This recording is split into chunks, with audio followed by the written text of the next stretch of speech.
아니 뭐 10년 일찍 가나 30년 일찍 가나 뭐 그거 그 문차 있다고요.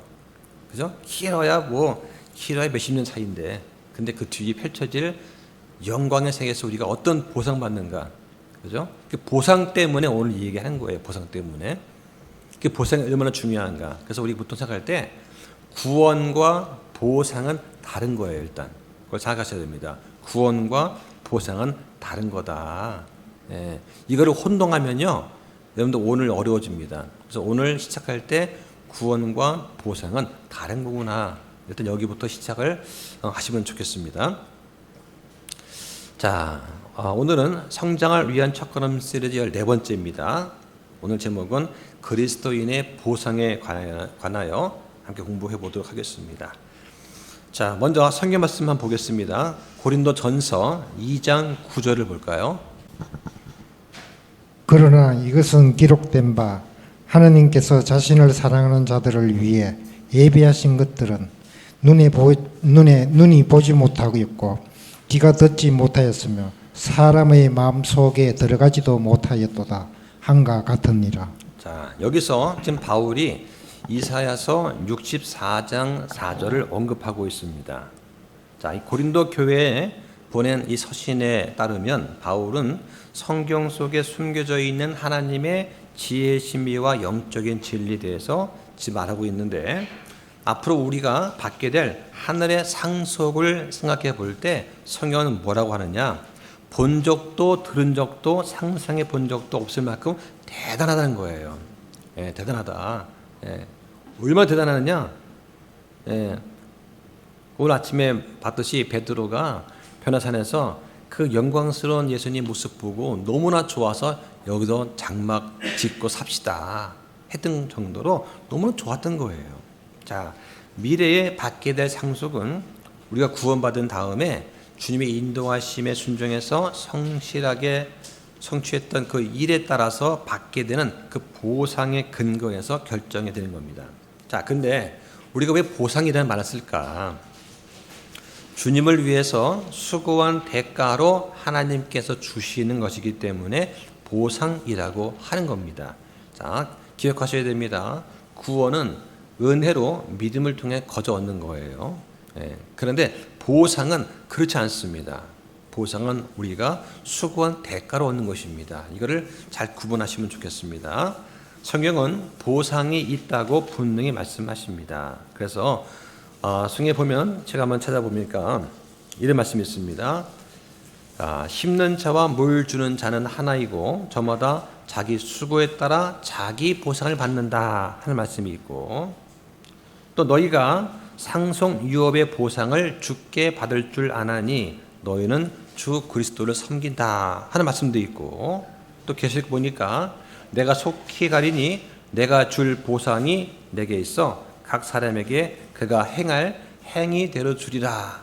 자, 계속해서 보상이 있다, 보상을 받을 것이다, 이 말씀을 하시는 거죠. 자, 그래서 로마서 4장 4절과 5절 한번 볼까요? 로마서 4장 4절과 5절을 한번 보겠습니다. 자, 왜 보상이 구원이 보상이 아닌가? 자, 이것도 한번 같이 생각해 보면 좋겠습니다. 그런데 일하는 자에게는 품삯이 은혜로 여겨지지 아니하고 빚으로 여겨지지만 일하지 않더라도 하나님의 뜻대로 살지 않는 자를 의롭다 하시는 분을 믿는 자에게는 그의 믿음이 의로 여겨지느니라. 네. 자, 우리가 믿으면 그 믿음이 의로 여겨집니다. 자, 근데 여기 품삯이라는 게 나오죠. 일한 사람의 품삯은 은혜로 주어지는 게 아니라 보상이에요. 그러니까 보상이 주어지지 않으면 일한 자한테 그게 빚이 되는 것이겠죠. 앞으로 보상으로 얻게 될 하늘의 상속, 그리고 값없이 주어지는 영생이라는 그 선물, 이 두 가지를 혼동하면 안 됩니다. 다시 한번, 보상으로 얻게 되는 하늘의 상속하고 값없이 주어지는 영생이라는 그 구원의 선물을 혼동하면 안 된다고 하는 것입니다. 구원은 주 예수 그리스도를 구원자로 믿는 사람들한테는 누구에게나 주어지는 하나님의 선물입니다. 그래서 요한일서 5장 12절과 13절에 보면 뭐라고 되어 있냐? 아들이 있는 자한테는 생명이 있고 아들이 없는 자한테는 생명이 없느니라. 내가 하나님의 아들의 이름을 믿는 너에게 이것들을 쓴 것은 너에게 영원한 생명이 있음을 너희가 알게 하고 라고 말합니다. 자, 그래서 구원이 값없는 선물인 이유가 뭐냐? 내 노력 없이 오직 주님께서 이루신 사역으로만 모든 값이 지불되었기 때문이죠. 거기에는 우리의 노력이 1도 들어가 있지 않습니다. 따라서 받을 자격이 없는 자한테 주시는 하나님의 선물이다 라고 하는 것이죠. 자, 성경은 우리가 일할 때 그 일함으로써 대가로 얻는 그 보상, 그리고 혼이 구원받는 일은 아무런 관계가 없다고 하는 점을 명확하게 가르치고 있습니다. 자, 그리스도인의 상속이라고 하는 것을 공부할 때 먼저 하나님의 왕국하고 하늘의 왕국의 차이를 조금 구분할 수 있어야 됩니다. 자, 두 가지는 같은 것이 아니에요. 먼저 하늘의 왕국은 뭐냐? 문자적으로 눈에 보이는 물질적인 왕국입니다.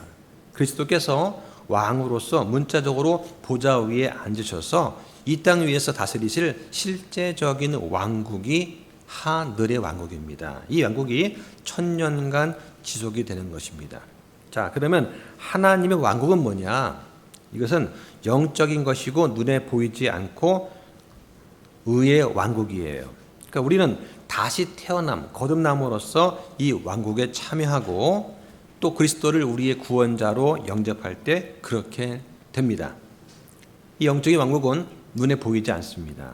그래서 바울이 쓴 이 로마서에는 물질적인 왕국에 대한 언급이 안 나오는 것을 알 수가 있죠. 바울과 누가는 이 왕국을 뭐라 불렀느냐? 우리 안에 있는 왕국이다 이렇게 불렀습니다. 로마서 14장 17절에 보면 하나님 왕국은 먹는 것과 마시는 것이 아니요 성령님 안에서 의와 화평과 기쁨이다 라고 했고, 누가복음 17장 21절에 보면 자, 그들이 이를 여기를 보라 혹은 저기를 보라 하지도 못하리니 보라 하나님의 왕국은 너희 안에 있느니라 이렇게 말씀을 했습니다. 그러니까 마태복음에서는 이 왕국이 하나님의 의와 연결이 되어 있어요. 그 마태복음 6장 33절에 보면 너희는 첫째로 하나님의 왕국과 그분의 의를 구하라. 그러면 그분께서 이 모든 것을 너희에게 더하시리라 그 말씀을 하시는 거죠.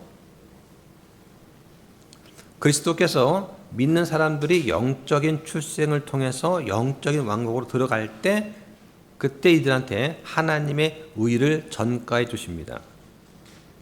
자, 그래서 니고데모하고 말씀하시는 예수님의 대화가 나오죠. 요한복음 3장 5절 한번 볼까요? 요한복음 3장 5절.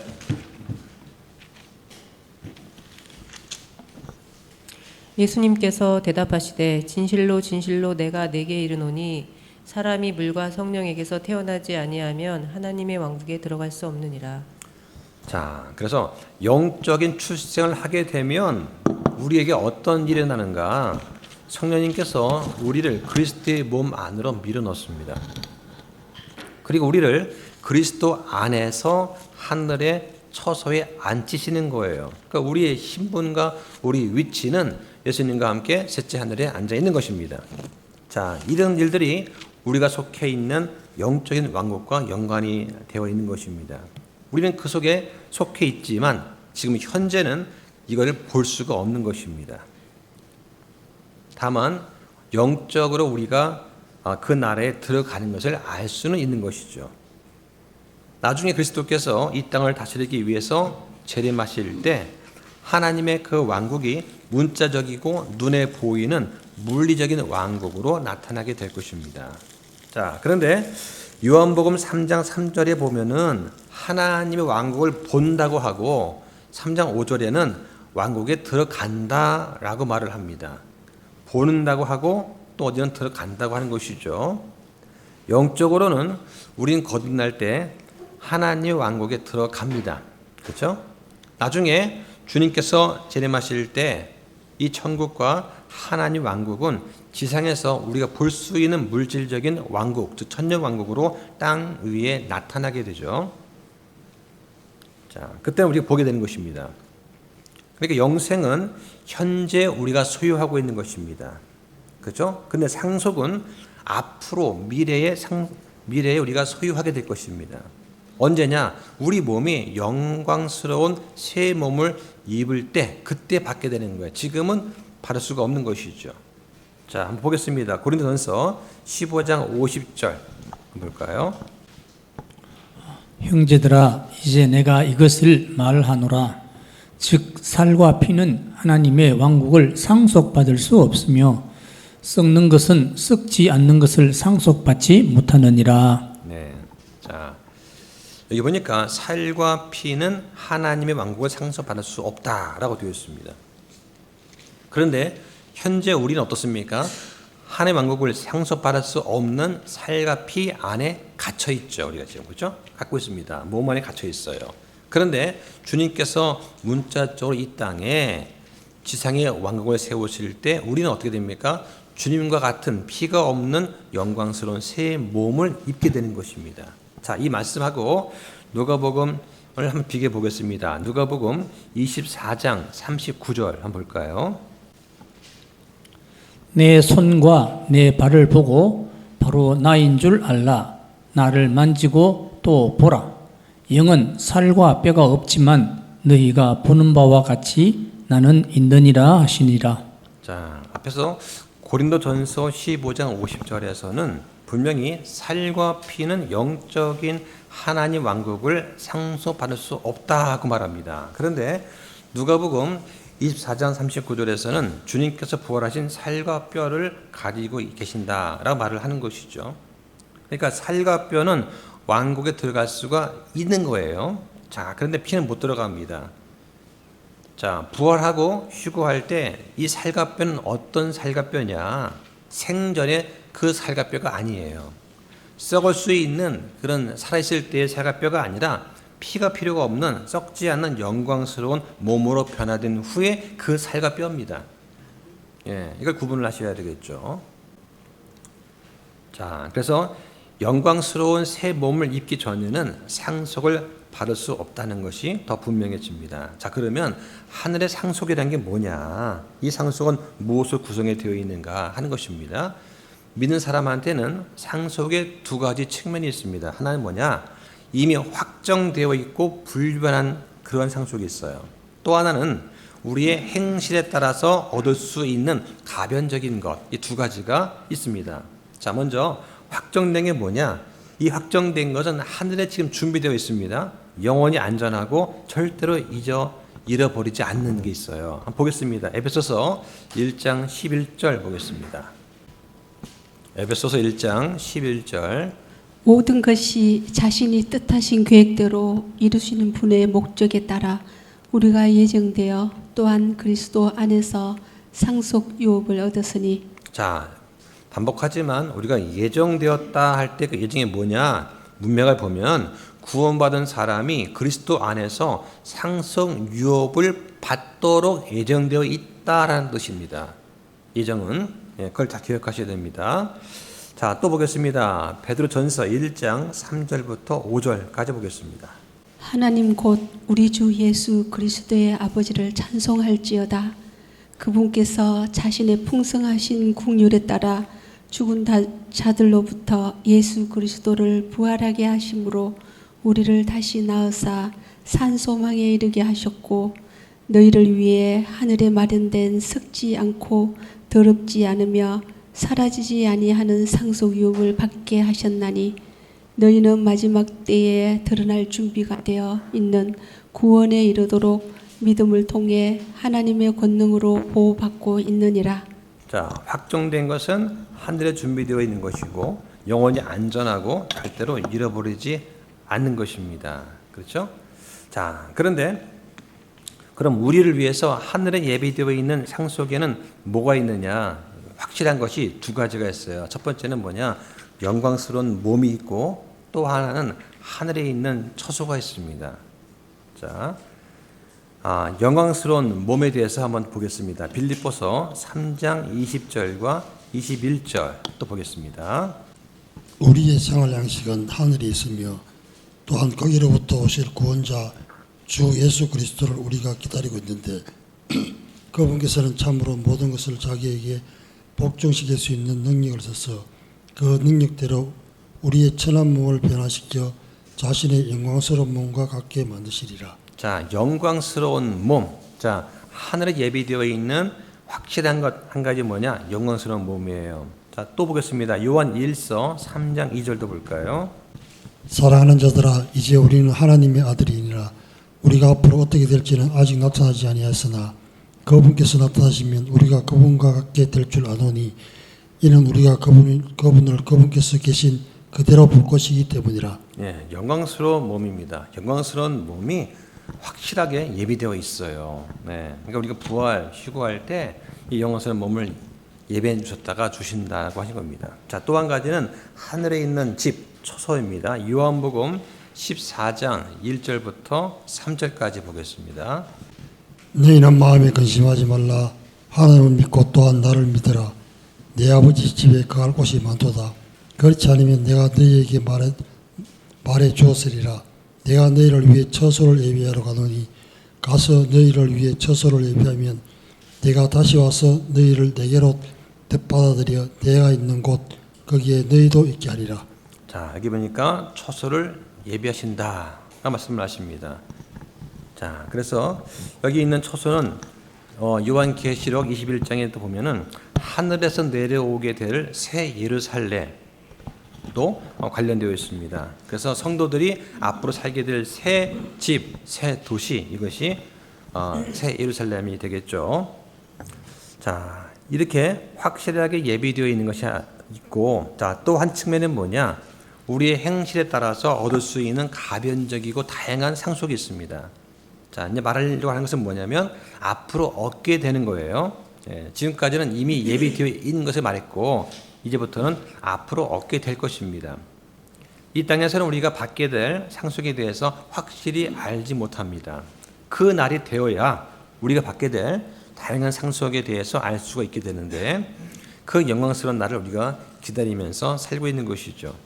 하나님은 아브라함한테 그와 그의 씨가 이 세상을 상속받게 될 것이다 약속을 하셨습니다. 로마서 4장 13절에 보면 그가 세상의 상속자가 되리라고 하신 그 약속은 아브라함에게나 그의 씨에게나 율법을 통해 주어지지 아니하고 믿음의 의를 통해 주어졌느니라 말씀을 하시는 거죠. 이 말씀이 그리스도인 우리에게는 또 유효합니다. 성경은 우리가 아브라함의 씨라고 말씀을 합니다. 갈라디아서 3장 29절에 신자들은 하나님의 양자로 입양이 될 때 마음의 할례를 받은 영적인 유대인이 된 것입니다. 따라서 우리가 받게 될 상속의 그 일부는 뭐냐? 그리스도와 함께 이 땅을 다스리는 것에 동참하는 거예요. 이 일은 주님께서 이 땅 위에 눈에 보이는 하늘의 왕국을 세우신 후 1000년 동안 지속이 되는 것입니다. 그 천년왕국에서 우리가 예수님과 함께 왕노릇한다고 하는 것이죠. 구약에서 하나님께서는 이스라엘 자녀한테 언젠가 지상의 땅을 약속으로 차지할 것이다, 주시겠다라고 약속하셨고 또 그리스도께서 이 땅 위에 천년왕국을 세우실 때 그들은 분명히 이 약속의 땅을 차지하게 됩니다. 성도라면 구원을 잃어버릴 수는 없지만 그러나 천년왕국 동안 예수 그리스도와 함께 다스릴 권리는 잃어버릴 수 있어요. 자, 이거 잘 들으셔야 됩니다. 네. 구원은 잃지 않지만 천년왕국에서 그리스도와 함께 다스릴 그런 권세, 권리를 잃어버릴 수가 있다라고 하는 것입니다. 자, 그 많은 그리스도인들이 이 상속을 어떻게 얻는가에 대해서 많이 무지합니다. 성경적 교회에 대해서 별로 아는 것이 없어요. 예, 그러다 보니까 그리스도인으로서의 내 삶을 어떻게 보낼 것인가에 대해서 하나님의 뜻과는 무관하게 허비해 버리는 경우가 많습니다. 그러나 그리스도의 심판서 앞에 섰을 때 보상에 주어지는 그 자리에서 그리스도와 함께 다스릴 수 있는 권리를 잃어버린 사람들이 분명히 우리는 보게 될 것입니다. 누구는 보상을 많이 받아서 많은 도시를 다스리겠지만 분명히 누구는 아무런 보상도 받지 못하는 것을 우리는 보게 되는 것이죠. 자, 지금 우리는 어떻게 하면 이 상속을 얻을 것인가에 대해서 성경을 공부하고 있습니다. 네, 우리가 남은 삶을 예수님을 위해서 일할 때 놀라운 보상의 몫을 받으면 좋겠습니다. 그럼 성경은 어떻게 상속을 얻을 수 있는가에 대해서 뭐라고 말씀하시는가 한 5가지를 공부해 보도록 하겠습니다. 첫 번째는 뭐냐? 첫째는 그리스도를 섬기는 것입니다. 자, 보겠습니다. 골로새서 3장 23절부터 5절까지 보겠습니다. 또 너희가 무슨 일을 하든지 마음을 다해 주께 하듯 하고 사람들에게 하듯 하지 말라. 너희가 상속 유업의 보상을 주께 받을 줄 아나니 너희는 주 그리스도를 섬기느니라. 그러나 부당하게 행하는 자는 자기가 행한 부당한 일로 인해 보응을 받으리니 이 일에는 사람들을 외모로 판단함이 없느니라. 자, 우리는 그리스도를 신실하게 섬김으로써 상속을 얻을 수 있습니다. 그래서 바울 사도가 뭐라고 하느냐? 너희가 상속 유업의 보상을 주께 받을 줄 안다라고 말을 하는 것이죠. 자, 여기서 보상은 구원을 말하는 것이 아닙니다. 잘 기억하셔야 됩니다. 구원은 보상도 아니고 상속도 아닙니다. 구원은 값없는 선물입니다. 따라서 보상과 값없는 선물은 구분이 되어야 되겠죠.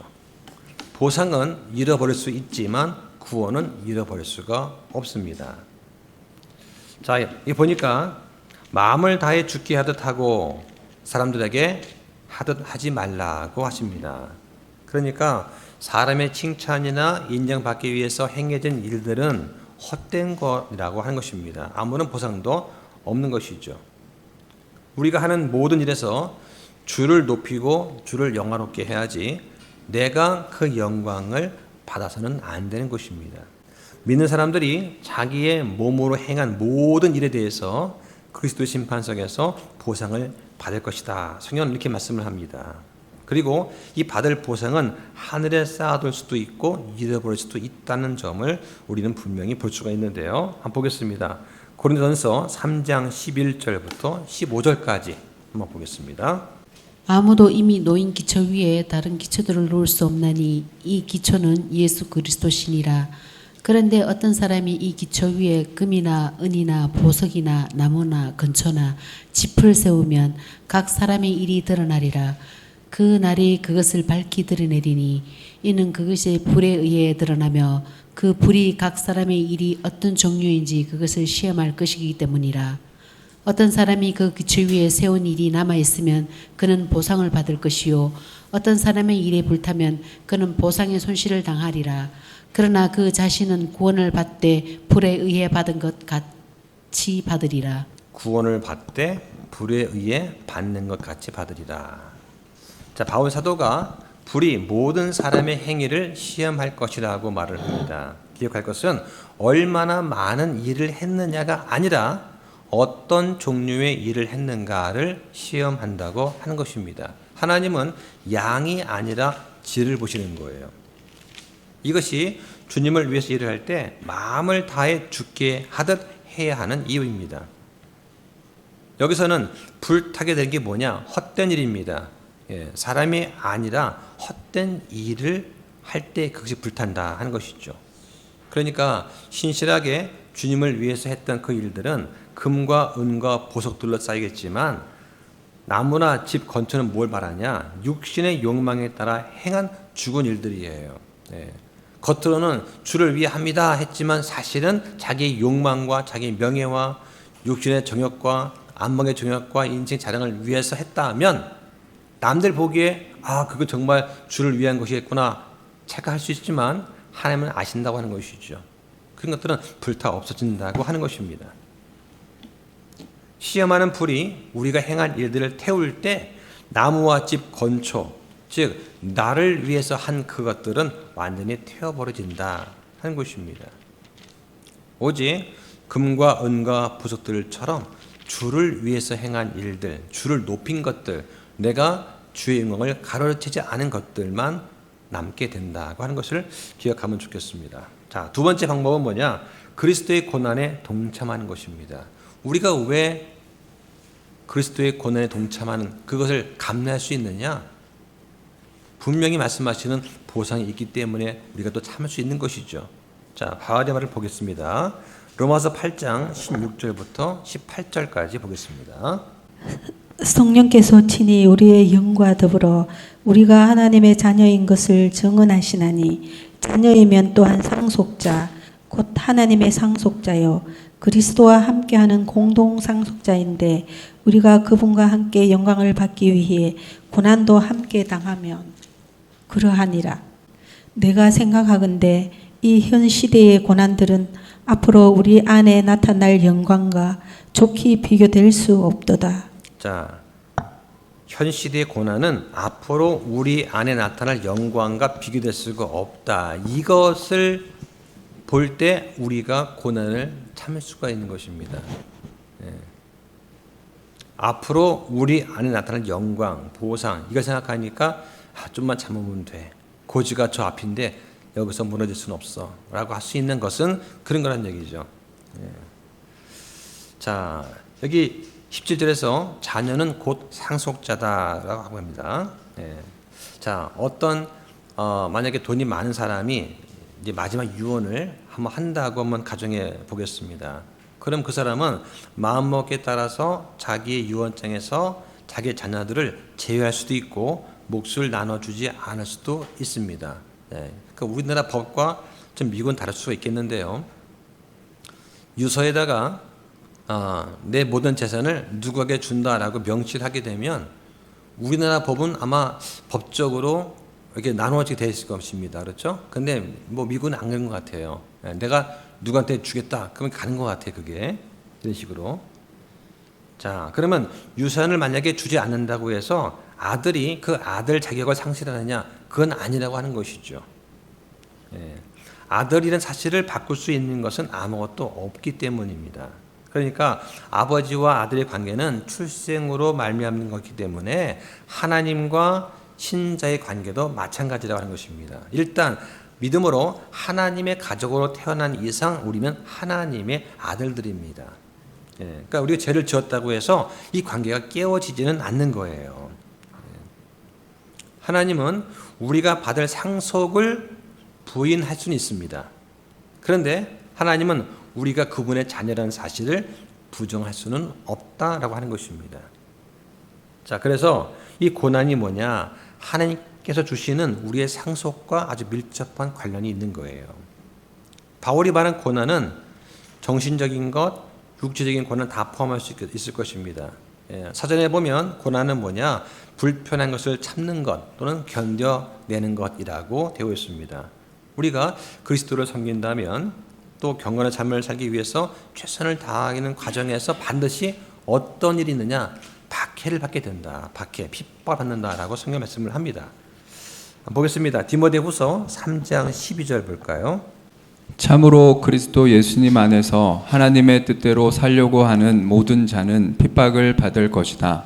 자, 이 말씀에서 하나님의 뜻대로 살려고 하는 모든 자는 핍박을 받는다 말씀을 합니다. 예, 그러면 핍박 받지 않는다면 어떻습니까? 그거는 우리가 하나님의 뜻대로 살려고 하지 않기 때문이라고 하는 하나의 증거가 되겠죠. 예, 그러니까 흔히 말하는 예수님 믿으면 복 받고 뭐 잘 되고 이것과 지금 정반대가 되는 것이죠. 오히려 예수님 잘 믿으면 잘 믿을수록 우리는 세상에서 핍박을 받게 됩니다. 이게 성경적이죠. 세상은 분명히 성도를 핍박합니다. 바울은 이런 경험을 많이 했죠. 예. 왜냐? 바울은 예수 그리스도의 종으로서 살았기 때문입니다. 누구든지 그리스도 예수님 안에서 주님의 뜻대로 살고자 한다면 박해를 받는다 하는 것이 하나님의 약속입니다. 자, 이 약속은 앞으로 우리가 받게 될 보상, 상속과 관련이 있는 거예요. 예, 그러니까 상속은 뭘 통해서 받느냐? 이 핍박을 통해서 주어진다고 하는 것입니다. 우리 어떻습니까? 핍박은 받기 싫고 보상은 원하죠. 예. 지금은 우리가 약간의 어떤 육신적인 고초를 겪을 수 있겠지만 초대 교회 시대의 그리스도인들은 로마에 의해서 엄청난 고문과 죽임을 당했습니다. 뭐 돌팔매질은 뭐 고사하고요. 네로 시대 어땠습니까? 사람을 인간 촛불로 세워서 거리를 밝혔어요. 그 불탈 때의 고통이 얼마나 크겠습니까? 그거를 감내하면서 그들이 믿음을 지켰다라고 하는 것입니다. 자, 그래서 이 고난의 어떤 의미로 보면은 그리스도를 증거하다가 그리스도인처럼 살다가 부당한 대접받거나 정서적인 마음의 상처를 견디는 것도 동일한 그런 핍박이라고 할 수가 있습니다. 우리가 육신을 부정하고 성령께 순종하면 핍박은 반드시 옵니다. 그리고 사탄은 이거를 잘 주목해서 보고 있는 것이죠. 자, 세 번째 방법은 뭐냐? 우리가 보상 얻으려면 믿음 안에서 그리스도를 부인하지 않는 신실함을 믿음을 가져야 됩니다. 구원을 통해서 세상에서 우리는 세상과 구분되었습니다. 분리되었습니다. 그런데 다시 세상으로 돌아가거나 주를 부인하는 사람들이 있다는 것은 성경에도 나오는 이야기지요. 네. 만약 그들이 진정 거듭난 사람이라면 하나님의 자녀이고 분명히 하늘에 가게 될 것입니다. 그런데 그리스도께서 주실 보상은 잃어버리게 되는 것이죠.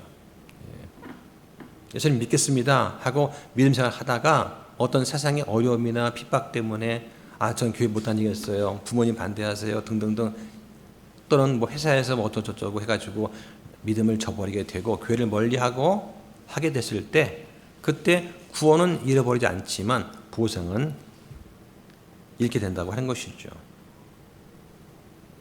그래서 그리스도를 부끄러워하고 이 땅에서 받아야 될 불같은 시련을 견디지 못하게 되면 주님으로부터 수치를 당하게 되는 것입니다. 자, 바울이 한 말을 보겠습니다. 디모데후서 2장 10절 보겠습니다. 그러므로 내가 선택받은 자들을 위해 모든 것을 견디나니 이것은 그들도 그리스도 예수님 안에 있는 구원을 영원한 영광과 함께 얻게 하려 함이라. 자, 여기 보니까 그리스도 예수님 안에 있는 구원이라는 말 나오고 영원한 영광이라는 말도 나옵니다. 그리스도 예수님 안에 있는 구원은 우리가 선물로 거저 얻는 것이고 영원한 영광은 보상으로 얻는 것입니다. 자, 이거를 로마서 8장 18절과 비교해 보면, 자, 내가 생각하건대 이 현 시대의 고난들은 앞으로 우리 안에 나타날 영광과 좋게 비교할 수 없도다 하는 말씀에 보면은, 구원은 하나님의 선물이지만 그런데 영원한 영광은 고난을 통해서 얻어야 된다. 그래서 구원과 보상이 다르다라고 하는 것입니다. 자, 그런데 부끄럽게도 많은 그리스도인들은 자기의 삶 가운데서 예수님을 부끄러워하고 숨기는 경우가 있는 것 같습니다. 자, 이게 바로 그리스도를 부인한 거고 또 상속의 목 또한 부인될 것입니다. 네. 자, 바울이 쓴 디모데후서에 그 예가 나오는데요. 보겠습니다. 디모데후서 4장 10절 보겠습니다.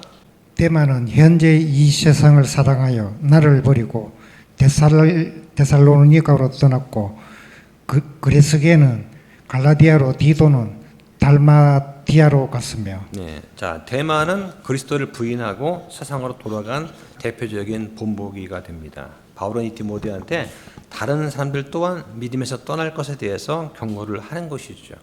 네. 그러니까 데마는 믿는 사람입니다. 구원 받았어요. 함께 사역도 했습니다. 그런데 도중에 세상을 더 사랑해서 바울을 버리고 떠난 것이죠. 네. 그러나 그는 구원은 받았기 때문에 구원은 잃어버리진 않지만 그러나 보상은 잃어버릴 것입니다. 자, 이런 일들이 특히 마지막 때에 더 심하다고 말씀을 합니다. 자, 보겠습니다. 디모데전서 4장 1절 볼까요? 한편 성령께서 마지막 때에 어떤 사람들이 믿음에서 떠나 유혹하는 영들과 마귀들의 교리들의 주의를 기울일 것이라고 분명히 말씀하시는데, 네, 유혹하는 영들과 마귀들의 교리들의 주의를 기울인다. 자, 왜 기울일까요? 그것이 달콤하니까. 예, 당장 핍박은 쓰고 그 말들은 달콤할 것입니다. 그러니까 편한 대로 가는 거예요. 이 서신은 분명히 믿는 사람들을 대상으로 쓴 편지입니다. 여기 보면 어떤 사람들이 구원을 잃어버릴 것이며 라고 되어 있지 않습니다.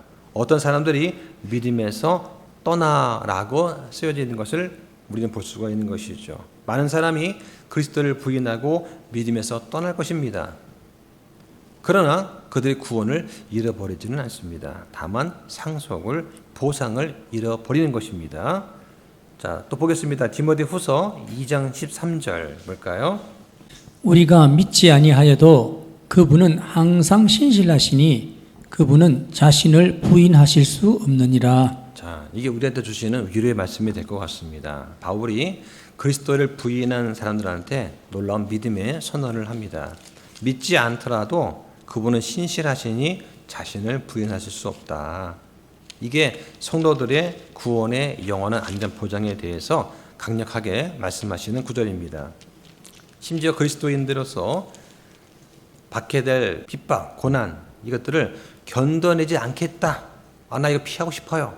라고 마음 먹는다고 해도 이제 힘들어요. 좀 이제 쉬고 싶어요. 하면서 세상으로 다시 돌아가겠다고 내가 결심한다고 해도 또 데마처럼 세상을 사랑해서 떠나버려도 더 이상 주님을 믿지 않겠습니다. 말한다고 해도 구원자이신 주님께서는 신실하셔서 자신을 부인하실 수 없다라고 하는 것이죠. 예, 내가 고통에 못 이겨서 그게 그렇지 않습니까? 어릴 때 그 주사 맞거나 뭐 치료받을 때 어머니 아버지가 잡고 있잖아요. 가만히 있으라고. 그럼 그때 무슨 말을 합니까? 엄마 아빠 미워. 하지 않습니까? 예, 그런 마음이 있잖아요. 그런데 그런 말을 할지라도 부모와 자식과의 관계는 끊어지지 않죠. 그러니까 하나님은 자기한테 속한 사람들이 신실하지 못한다 할지라도 부인하지 않으시는 그런 분이시다라고 하는 것입니다. 그러니까 얼마나 하나님께서 긍휼이 많으시고 자비롭고 은혜가 많으십니까? 그때 그 상황에서 고통에 몸부림치면서 나 이제 믿음 나 갖지 않겠어, 나 버리겠어 외칠지언정 하나님은 그를 아시고 받아주신다고 하는 것이죠. 자, 예수님 말씀 보겠습니다. 요한복음 10장 27절과 8절. 내 양들은 내 음성을 듣고 나는 그들을 알며 그들은 나를 따르느니라.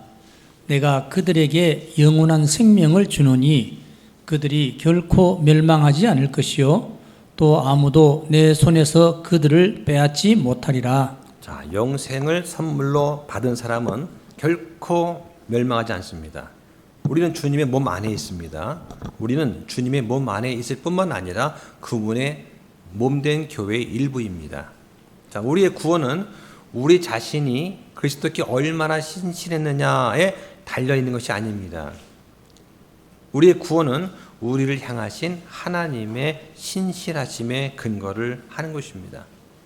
우리가 거듭났고 하나님께서 영원히 신실하시다면 우리는 결코 두려워할 필요가 없는 것이죠. 하나님께서 우리 안에, 우리가 그분 안에 있기 때문에 구원은 영원히 안전한 것입니다. 주님은 결코 자기를 부인하실 수가 없으십니다. 그런데 그분께서 그 권능이 영원하시기 때문에 마찬가지로 구원도 영원히 안전한 것입니다.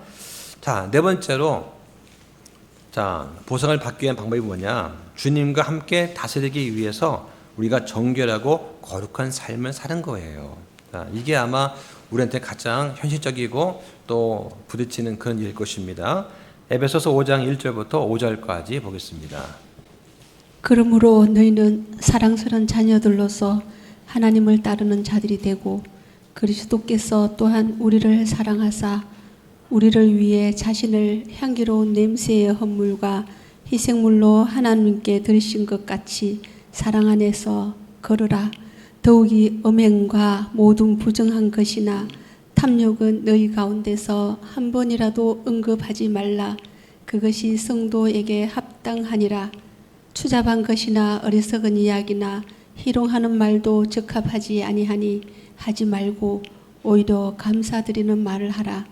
너희가 이것을 아노니 즉 음행을 일삼는 자나 부정한 자나 탐욕을 부리는 자 곧 우상 숭배자들은 결코 그리스도와 하나님의 왕국에 아무 상속 유업도 갖지 못하느니라. 예, 부정하다는 말은 불결하다는 말입니다.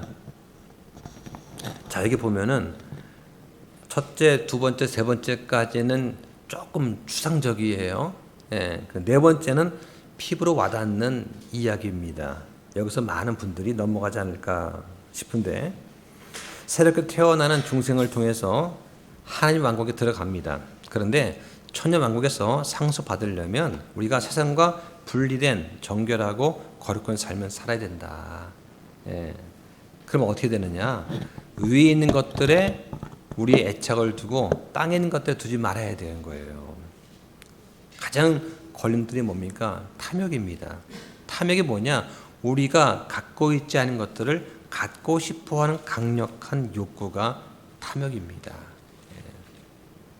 그래서 보통 우리가 욕구, 욕망과 욕심을 보통 구분하는데, 모든 사람들은 욕구가 있습니다. 욕망도 있어야 돼요. 이게 없으면 발전할 수가 없습니다. 그렇죠?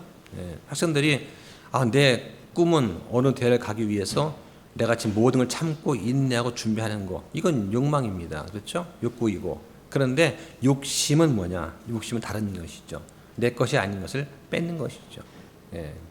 자, 성경에서 이 탐욕, 탐심은 우상 숭배라고 또 언급을 하시죠. 성경에 보니까 땅에 있는 너희 지체를 죽이라. 이것들은 음행과 부정함과 무절제한 애정과 악한 욕정과 탐욕인데, 탐욕은 우상 숭배다라고 말씀을 합니다. 그래서 이 에베소서 5장 5절과 골로새서 3장 5절 말씀을 자꾸 보면은 탐심은 곧 우상 숭배다 하는 것을 볼 수가 있습니다. 우상이 뭐냐? 하나님이 아닌 사람에게서 나온 어떤 것들을 경배하는 것, 또는 하나님보다 더 지나치게 집착하는 것, 이게 우상이 될 수가 있겠죠. 예. 그러니까 하나님보다 일에 더 애착 가지고 일에 중독이 돼서 하나님보다, 예배보다 일만 하는 사람도 그것도 우상에 빠진 겁니다. 이 탐욕이 왜 문제가 되느냐? 탐심이 문제가 되는 이유는 바로 상속을 잃어버리게 하는 원인이 된다 하는 것입니다. 자, 중요한 것은 잃어버리는 것은 구원이 아니라 보상입니다. 즉 주님과 함께 다스릴 권세를 잃게 된다 하는 것을 기억하면 좋겠습니다. 우리가 이 땅에 살면서 어떤 소유를 갖는 것은 결코 나쁜 것이 아닙니다. 그런데 거기에 집착하는 것은 잘못이다 하는 것이죠. 자, 그런 것들이 있다면 주님 앞에 우리가 다 내려놓을 수 있어야 됩니다. 자, 성경에서 뭐라고 말씀하십니까? 보겠습니다. 로마서 6장 11절부터 13절까지 볼까요? 이와 같이 너희도 너희 자신을 죄를 향해서는 참으로 죽었지만 하나님을 향해서는 예수 그리스도를 우리 주를 통해 살아있는 것으로 이길지니라. 그러므로 너희는 죄가 너희 죽일 몸 안에서 군림하지 못하게 하여 몸의 정욕 안에서 죄에게 순종하지 말고 너희 지체들을 불구의 도구로 죄에게 내주지 말며 오히려 너 자신을 죽은 자로부터 살아난 자들로서 하나님께 드리고 너희 지체들은 의의 도구로 하나님께 드리라. 자, 우리가 어떻게 그렇게 할 수가 있을까요? 어떻게 우리가 우리 지체들을 의의 도구로 하나님께 드릴 수가 있을까? 너무나 우리한테 너무 높은 수준을 요구하시는 건 아닙니까? 라고 생각할 수 있습니다. 자, 그러나 우리가 우리의 옛사람을 죽은 것이라고 여긴다면 별 문제가 없다는 것이죠. 예. 갈등이 왜 일어납니까? 항상 육신의 욕구에 눈길이 갈 때, 또 그것을 따를 때 생기는 것이 갈등입니다. 우리 옛사람을 십자가에 못 박아 죽였다라고 생각을 하면은 남이 나한테 뭐라고 하더라도 그렇게 그걸 자존심을 상해할 필요가 있을까? 라고 하는 것이죠. 깨끗한 삶에 대해서 갈라디아서 5장에서 말씀한 것들을 보면은 이 로마서 6장하고 또 갈라디아서 5장에서 중요한 말씀들을 우리가 볼 수가 있는데요. 잘못하면 많은 사람들이 구원을 잃어버릴 수 있다는 속임수에 넘어가기 쉬운 것이 이 로마서 6장하고 갈라디아서 5장에 나옵니다. 네. 기억할 것은 이것들은 전부 다 구원을 말하는 것이 아닙니다. 그래서 우리가 말씀을 잘 공부하는 보면은 은혜로 혼의 구원을 얻는 것하고 행위로 보상을 얻는 것에 대해서 우리가 잘 구분할 수 있어야 됩니다.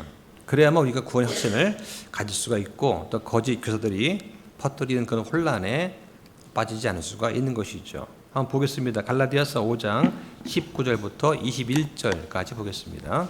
한편 육신의 행위들은 명백하며 그것들은 이것들이니 곧 간음과 음행과 부정함과 식욕과 우상숭배와 마술과 정오와 불화와 시기심의 경쟁과 진노와 다툼과 폭풍과 폭동과 이단 파당과 시기와 살인과 술 취함과 흥정됨과 또 그와 같은 것들이니라. 내가 또한 전에 너희에게 말한 것이 이것들을 대하여 미리 너희에게 말하노니 이것들을 행하는 자들은 결코 하나님의 왕국을 상속받지 못하리라. 자, 지금까지 첫째, 둘째, 셋째, 넷째를 잘 우리 공부하면서 그래 난 여기 해당하지 않아 라고 생각했다가 여기서 탁 걸려 넘어가는 분들이 많이 있습니다. 자, 육신 행위가 뭐냐? 간음, 음행, 부정함, 색욕, 우상숭배, 마술. 이 마술은 뭐냐면 주문을 걸어가지고 하는 걸 말하는 거예요. 카드 마술이 아니라 주술처럼 어떤 부적이라든가 주문을 외워가지고 상대방을 이렇게 해치는 걸 말하는 겁니다. 그 다음에 증오, 불화, 시기심의 경쟁, 진노, 다툼, 폭동, 이단 파당, 시기, 살인, 술취함, 흥청됨, 형제를 미워하는 것도 살인이죠. 자, 이런 자들이 하나님 왕국을 상속받지 못한다. 자, 이런 말 딱 들으니까 어떻습니까? 갑자기 어이구 난 구원받지 못하나 보다. 그게 아니라고 하는 것입니다. 이 구원과 관계가 없고 이건 보상과 관련 있는 그런 구절들이에요. 성경은 절대로 이런 일을 행하는 자들은 구원을 잃고 지옥에 갈 것이라고 말씀하지 않습니다. 이 편지는 갈라디아서는 신자들을 대상으로 쓴 편지니까 이런 일들을 행하는 자들은 결코 하나님의 왕국을 상속받지 못할 것이다 말씀을 하는 것이죠. 즉 보상에 손실이 있다라고 하는 것입니다. 여기 보면은 21절에 상속받지 못하리라. 이 상속이라는 말에 위험의 소지가 있는 것입니다. 상속이 뭐냐? 성경에 보면은 골로새서 3장 24절에 너희가 상속 유업의 보상을 주께 받을 줄 아나니 합니다. 상속 유업의 보상. 즉 상속이 뭐냐? 보상, 삭스러 주어지는 거다 하는 것입니다. 다시 한번 구원과 보상은 다른 것입니다. 그죠? 구원은 삭시 아니고 값없는 선물이기 때문이다 하는 것입니다. 이걸 다 기억하면 좋겠습니다. 자, 마지막 다섯 번째는 상속을 얻는 다섯 번째 방법은 뭐냐? 예수 그리스도를 사랑하는 것입니다. 자, 야고보서 2장 5절 보겠습니다. 내 사랑하는 형제들아 귀를 기울이라. 하나님께서 이 세상의 가난한 자들을 택하사 믿음에 부유하게 하시고 자신을 사랑하는 자들에게 친히 약속하신 왕국의 상속자들로 삼지 아니하셨느냐. 자, 그러니까 예수 그리스도를 사랑하는가 그렇지 않은가 이거 어떻게 알 수가 있습니까? 지금까지 말씀드린 첫 번째부터 네 번째까지를 잘 지키면 실행하면 그럼 그리스도를 사랑하는 거예요. 예수 그리스도를 섬기고 예수님을 위해서 내가 고난을 받고 예수님을 부인하지 않고 그리스도를 위해서 내가 정결한 삶을 산다면 그 사람은 그리스도를 사랑하는 사람입니다. 성경은 우리에게 듣기만 하는 자가 되지 말고 행하는 자가 되라고 말씀을 하십니다. 그렇지 않다면 우리는 자신을 속이는 자에 불과할 것입니다. 자, 정리하면 상속은 5가지에 달려 있습니다.